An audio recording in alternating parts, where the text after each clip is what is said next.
আমি সোশ্যাল মিডিয়ায় ভিডিও দেখতে দেখতে একটা ভিডিও দেখলাম, আপনারা ওই ভিডিওটা না দেখলে বুঝতে পারবেন না।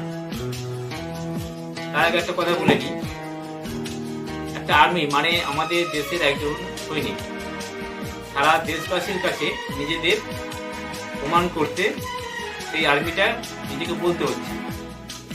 মানে সেই আর্মিটি বলছেন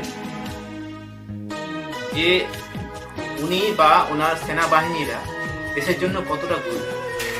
এটা শোনার পর মনে হচ্ছে না এটা আমাদের কাছে এর থেকে বড় অপমানে বা ধিক্কার আর কিছু হয় না? তাহলে ভিডিওটা দেখুন। बदले में ये महिला पुलिस को आगे ये लोग डिसिप्लिन सिखाते हैं। मैं बाबा के साथ बोलता हूँ, अगर यहाँ पर डिसिप्लिन की परिभाषा कोई भी पुलिस कर्मी अगर पूरा बता दे तो मैं भी नौकरी छोड़ दूंगा और मैं पेंशन इनको दे दूंगा। और डिसिप्लिन का क्या परिभाषा होता है